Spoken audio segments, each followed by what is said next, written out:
Hello, this is Lady Boulay, and I hope you're having a wonderful day. Thank you for your support. Thank you for subscribing to the channel. Thank you for your thumbs up, for your comments, and thank you for sharing the videos. Thank you for all you do to support the channel. And yes, we are commanded to love one another, whether we want to or not, or whether we agree with each other or not. Well, I have been paying attention to how black people are responding to this election cycle. And I have never seen black American men so involved in a presidential candidate in a presidential season than in this one. And it seems to be because Kamala Harris is in the race and they want her to lose. So I'm just wondering if they'll be disappointed if she wins. Now, this is the basis of a lot of black people's hostility towards Kamala Harris. The reality also is this. Any policy that will benefit black people will benefit all of society. Let's be clear about that. Let's really be clear about that. So I'm not going to sit here and say I'm going to do something that's only going to benefit black people. No, because whatever benefits that black family will benefit that community and society as a whole and the country. Right? As far as many black people are concerned, she shot herself in the foot with that statement, and she shot herself in the foot with that statement with me. However, I am willing to listen to whatever else she's got to say because I absolutely will not vote for her opponent. And the reason I'm asking if the people who don't want her to win will be disappointed if she does win is because, according to the New York Times, a Cook poll finds that Kamala is leading Donald Trump or tied with him in most swing states, and the election will be decided in the swing states. So she's leading him in the swing states now. If the trend continues, it's a very good chance that she will win this election. According to Reuters' Ipsos poll, Harris leads Trump 44% to 42% in U.S. presidential race. And of course, that is within the margin of error. But if you're in the race, you want to be the one that's leading and not the one that's behind. And this poll was taken right after Joe Biden stepped aside and endorsed Kamala. Vice President Kamala Harris opened up a marginal 2 percentage point lead over Republican Donald Trump after President Biden ended his re-election campaign and passed the torch to her, a Reuters Ipsos poll found. And Reuters is a pretty reliable poll. Nevertheless, black men have voiced strong concerns about Kamala Harris, not just because of this tape where she's flouncing the idea that she's not going to do anything just for black people, but also her record as a prosecutor in California is one of continued concern for black men. That's a legitimate concern. But I want you to listen to what this black man says about that. So about a year ago, they told us Kamala Harris locked up thousands of black people for weed. Said she broke the state record for incarcerating black men. They just forgot one thing: proof.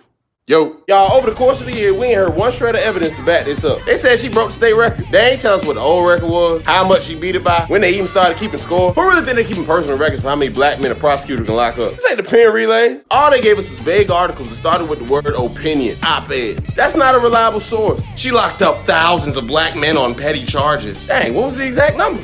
A lot. Okay, how much is that, 21 Savage? You got an estimated number?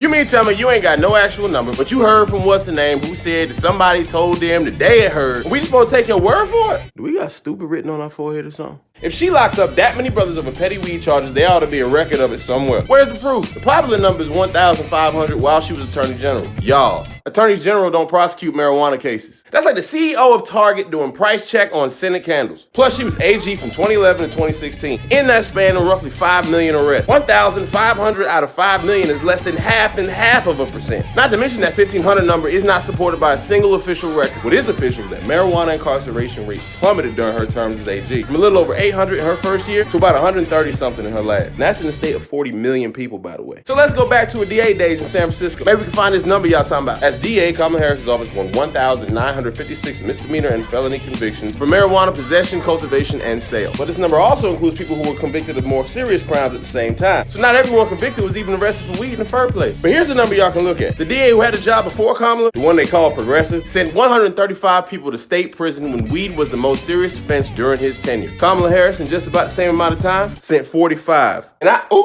that's a free fall. Also, the head of narcotics prosecution under Harris admitted their policy was knowing with a conviction that simple marijuana possession could do any jail time at all. They even routinely had more serious weed charges pleaded down. First black DA in the city's history, and these are the stats? Oh, say less. But hey, if y'all can find any evidence of thousands of black men she supposedly locked up, please feel free. And while you at it, can you give me Santa Claus number? I'm trying to get PlayStation 5 early this Christmas. Kamala 2020.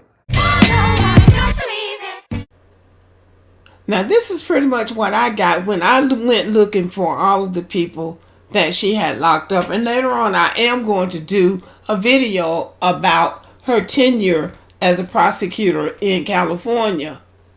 I'm sure she made mistakes. I'm sure she didn't do everything completely right. I just didn't find all of these infractions that she's accused of committing when she was a prosecutor in California. Now, we already know, and we've always known, that Kamala is not of our lineage. She is not an American descendant of slavery, but her father is Jamaican, and he does identify as black. But that doesn't make him FBA, as people are saying. She's not FBA. No, she's not that, and we always knew that. But anyway, I am willing to give her a listen to see what it is she's saying. And black people are lining up behind her. The majority of black Americans are lining up behind Kamala. So she will get the majority of the black American support. But anyway, let me know what you think about the video. Let me know whether or not you're going to be disappointed if she wins. It's a very high possibility that she will win.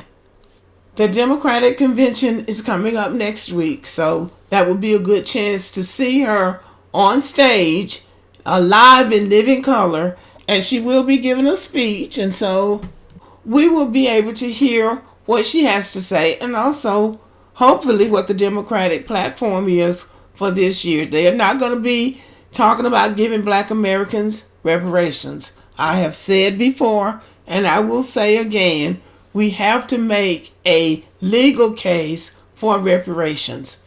And it takes a lot of time to do that, and it takes skillful people to do it. It's not going to happen just because we get on social media and say we're not going to vote for somebody, and then go and vote for somebody who is worse than the person you say you're not going to vote for. I don't believe that's going to get it, but I could be wrong. I've been wrong before. We want the truth, and we want to tell the truth about a person without hyperbole, without exaggerating, and without lying on the person. So that is what I'm looking for at this point. I want the truth, and then make my decision based on the truth. Let me know what you think about the video, and have a good evening.